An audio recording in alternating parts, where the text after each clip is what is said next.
நமோ நமஹ குருப்யோ நமஹ. Welcome to session 5 of சந்தியாவந்தனம். இதுவரை 4 செஷன் பார்த்துருக்கோம். 1வது செஷனில் இதோட சப்ஜெக்ட் மேட்டர் என்ன, இது யார் டார்கெட் ஆடியன்ஸு, இதோட பலன்கள் என்ன, இந்த சப்ஜெக்ட் மேட்டர், டார்கெட் ஆடியன்ஸ், இந்த பலன்களுடைய சம்பந்தங்கள் என்ன எல்லாம் பார்த்தோம். இதுக்கு பேர் அனுபந்த சதுஷ்டயம் அப்படிம்போம். சாஸ்திரத்தில் இது கம்பல்சரி மஸ்ட். எந்த புக்கு, என்ன லிட்ரேச்சர், என்ன படைப்பு இருந்தாலும் அந்த படைப்புக்கு முன்னால் இது சொல்லணும். அப்போ தான் அது ரெலவெண்ட் பீப்புளுக்கு போய் சேரும். ஓகே. 2வது செஷனில் ஆச்சமனமும் கணபதி தியானமும் பார்த்தோம். 3வது செஷனில் பிராணாயாமத்தை பார்த்தோம். 4வது செஷனில் சங்கல்பத்தை பார்த்தோம். இது 5வது செஷனில் மார்ஜனம். மார்ஜனமில் லிட்ரல் மீனிங் க்ளீனிங். ஆனால் இங்கே புரோக்ஷரத்தினால மந்திர ஸ்நானம் பண்ணிக்க போகிறோம். இங்கே என்ன செய்ய போகிறோம்னா, ஜலதேவதைகளை வேண்டிக்க போகிறோம். ஜலதேவர்கள்ட்ட என்ன வேண்டிக்க போகிறோம்? எனக்கு என்னெல்லாம் வேணும்னு கேட்க போகிறோம். எனக்கு புஷ்டியை கொடு, அன்னத்தை கொடு. ஏன்னா புஷ்டியாக இருந்தால் தானே எல்லா காரியங்களும், தர்ம காரியங்களும் பண்ண முடியும். சந்தியாவந்தனம்லாம் பண்ணணும்னா டெய்லி 3 தினம் பண்ணணும்னாக்க மற்ற எல்லா காரியங்களுக்குமே புஷ்டி வேணும் இல்லையா? அப்புறம் இந்த தர்ம காரியங்களை பண்ணி பண்ணி பண்ணி பண்ணி மனசு சுத்தமடைந்து ஆத்ம ஞானம் பெறத்துக்கும் வழி கொடு அப்படின்னு கேட்குறோம். இதில் அப்போது இதில் மந்திரங்களை பார்க்கலாம். மந்திரங்களை பார்க்கும்போதே அதோடைய அனுஷ்டானமும் சொல்கிறேன் சேர்ந்து. ஓகே, முதல்ல மந்திரங்களை பார்க்கலாம்.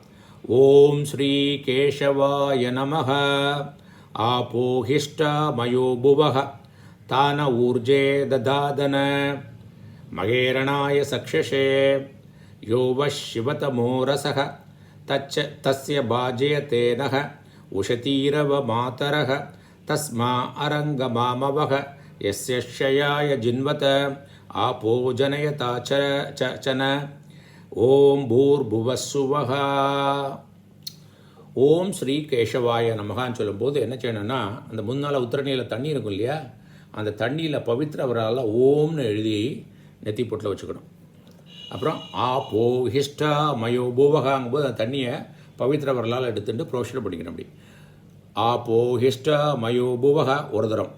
தான ஊர்ஜே ததாதன 2வது தரம்.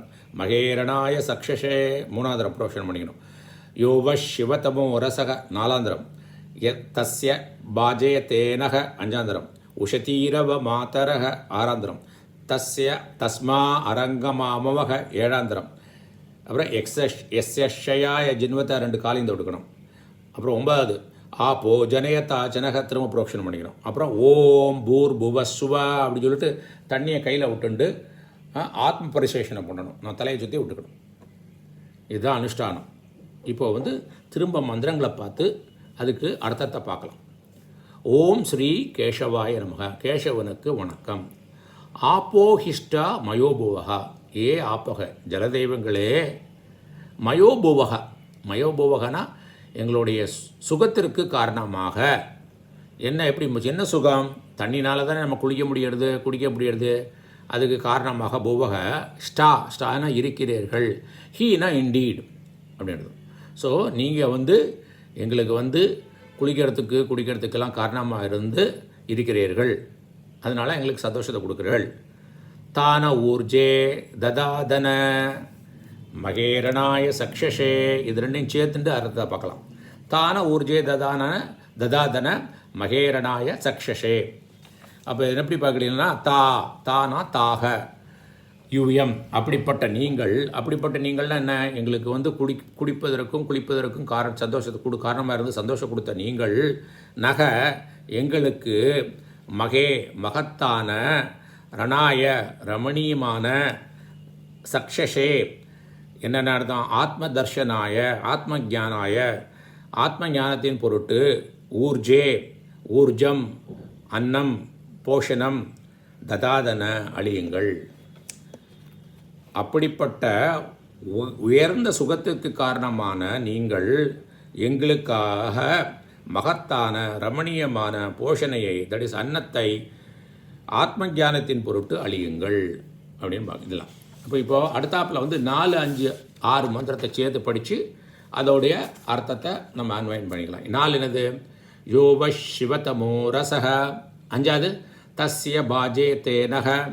6வது உஷதீரவ மாதரக. வக உங்களது யக எந்த சிவத்தம ரசக மிகவும் மங்களமான பேரின்ப ரசம் அஸ்தி உள்ளதோ, நம்ம அஸ்தின்னு நம்ம சேர்த்துருக்கோம், உள்ளதோ சப்ளை பண்ணியிருக்கோம்.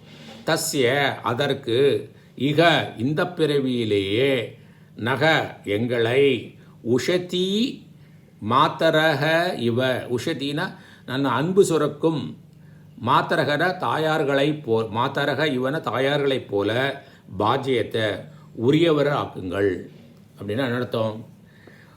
உங்களது எந்த மிகவும் மங்களகரமான பேரின்ப ரசம் உள்ளதோ உங்கள்கிட்ட, அதற்கு இந்த பிறவியிலேயே அன்பு சுரக்கும் தாயார்களைப் போல எங்களை உரியவர ஆக்குங்கள். இதுக்கு தாத்பரியம் என்னன்னாக்க, எங்களுக்கு இந்த பிறவிலேயே ஆத்ம ஞானம் அழியுங்கள், எங்களை தர்ம மார்க்கத்துக்கு அழைத்து செல்லுங்கள், அதான் அர்த்தம். அப்புறம் அடுத்தாப்பில் என்ன செய்வோம்னா, இந்த 7யும் 8யும் சேர்த்து படிக்கலாம். 7 8 சேர்த்து படிக்கலாம். 7 என்ன சொல்கிறோம்? தஸ்மா அரங்கமாமவக. 8வது எஸ்ய க்ஷயாய ஜின்வத. ஏ ஆப்பக ஜலதெய்வங்களே, இது சப்ளை பண்ணிக்கணும். ஜலதெய்வங்களே எஸ்ய க்ஷயாய எந்த பேரின்ப ரசத்தினுடைய ஷயாய ஷயனே ஷயனேன இருப்பினால், எந்த பேரின்ப ரசத்தின் இருப்பினால் ஜின்வத நீங்கள் இன்ப வடிவமாக விளங்குகிறீர்களோ, வக உங்களுடைய தஸ்மா தஸ்மானாக அந்த ரசத்தை மேற்குறிப்பிட்ட அந்த ரசத்தை தஸ்மா தஸ்மை தம்னு எடுத்துக்கணுங்க. அந்த ரசத்தை அறம்னா அலம் பர்யாப்தம்னு அர்த்தம், போதிய அளவு நன்கு கமாம கச்சேம நாடுகிறோம். ஜலதெய்வங்களே எந்த பேரின்ப ரசத்தினுடைய இருப்பினால் நீங்கள் இன்ப வடிவமாக விளங்குகிறீர்களோ, உங்களுடைய அந்த ரசத்தை போதிய அளவு நாங்கள் நாடுகிறோம்னா நடத்தோம், எங்களுக்கு கொடுங்கோன்னு நடத்தும். ரைட். அப்புறம் 9வது ஆப்போ ஜனயதாச்சன. அப்படின்னா என்ன? ஹே ஆப்ப ஜலதெய்வங்களே, சன மேலும், நக எங்களை, ஜனயதா ஞானத்தினால் புனிதமான புனர்ஜென்மத்தை அடைந்து விளங்கும்படி ஆக்குவீர்களாக. இந்த 9வதுக்கு 2 அர்த்தம் கொடுக்கலாம். ஒரு இன்டர்பிரிட்டேஷன் லௌகிகமாக, நம்ம வேர்ல்டுலியில் இருக்கோம், நம்மளுக்கு தர்ம அர்த்த காமம் மீன்ஸ் தர்ம காரியங்களை பண்ணி புண்ணியம் சேர்க்கணும், அர்த்தம் பொருள்கள் அடையணும், காமம் என்ஜாய்மெண்ட் இருக்கணுங்களாம் நினைக்கிற போது, ஏன்னா எல்லாருக்கும் ஆத்ம ஞானம் அடையணுங்கிற ஆசை வராது, அந்த எவாலுவேஷன் இருக்கணும் இல்லையா? அப்போ அதுக்கு தக்கன இதுக்கு 2 அர்த்தம் இருக்குது. ஒன்று நம்ம ஒல்லி லைஃப்பில் இருக்கணும்னா, அந்த ஒல்லி லைஃப்பில் நான் சந்தோஷமாக இருக்கணும். அப்புறம் எனக்கு இந்த ஜென்மம் முடிஞ்சோடனே நல்ல இன்னொரு ஜென்மம் மறுபிரிவில் நல்ல புனித ஜென்மம் எடுத்துகிட்டு அட்லீஸ்ட் அந்த ஜென்மத்தில் எங்கள் ஆத்ம ஞானம் அடையணும்.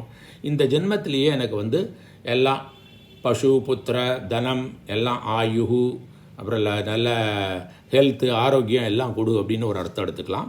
இன்னொன்று அர்த்தம் என்ன எடுத்துக்கலாம்னா, எனக்கு ஆத்ம ஞானத்தை கொடு. 2 அர்த்தம் இருக்குது. நம்மளுடைய depending upon our preparedness, depending upon the grace of God, depending upon our பிராரப்த கர்மா. நம்ம இதில் இந்த ஜென்மத்தில் நம்மளுக்கு பொருள் தேடுதலையும் புண்ணியம் காரியங்கள் பண்ணுறதுலையுமே ஜாஸ்தி இன்வால்மெண்ட் இருந்து அதுலேருந்து வர முடியலைனாக்க, அப்போ என்ன செய்யணும், நல்லா எல்லாம் தானம் தனம் எல்லாம் கொடுக்க சந்தோஷமாக வச்சுட்டு, அப்புறம் நாங்கள் இறந்தோடனே எங்களுக்கு அடுத்த ஜென்மத்தை நல்ல ஜென்மத்தை கொடுத்து அந்த அடுத்த ஜென்மத்தில் எங்களுக்கு ஆத்ம ஞானத்தை அழின்னு ஒரு அர்த்தம். இன்னொன்று இப்போ நல்லா ரெடி ஆகிட்டோம், வேதாந்தம் தான் படிச்சுட்டு இப்போவே எனக்கு அந்த அர்ஜி இருக்குது, முமுக்ஷுத்வம், இந்த மோட்சம் அடையிற ஒரு தீவிர ஆசை இருந்ததுனாக்க உடனே ஜிக்ஞாசுவாகும், ஞானத்தை பெறணும்னு ஆசைப்படுவோம், படிப்போம், அதுக்கு தக்கன குருமார்களை நாடுவோம், திரும்ப திரும்ப ஸ்ரவண மனனம் நிதித்தியாசனம் பண்ணுவோம். அப்படி மார்க்கத்தில் இருக்கிறவாளுக்கு என்ன செய்யணும்னா, இந்த ஜென்மத்திலேயே ஆத்ம ஞானத்தை கொடு. அப்புறம் கடைசியில் என்ன சொல்கிறோம், ஓம் பூர் புவஸ்வக, ஓங்காரமே பூ, ஓங்காரமே புவக, ஓங்காரமே சுவக, இந்த 3 லோகங்களும் ஓங்காரமே அப்படின்னு இதை முடிக்கிறது. அப்போ இன்னொரு தடவை இதை சொல்லிவிட்டு இந்த செஷனை முடிச்சுக்கலாமா?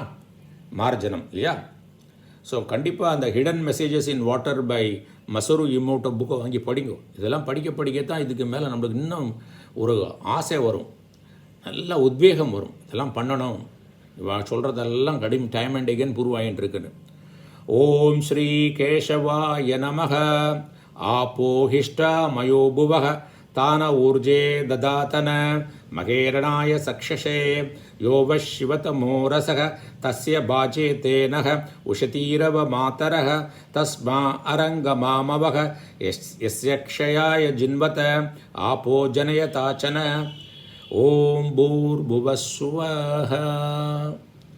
இப்போ இதில் மார்ஜனம் முடிச்சாச்சு. இப்போ அடுத்த செஷனில் மேற்கொண்டு பார்க்கலாம்.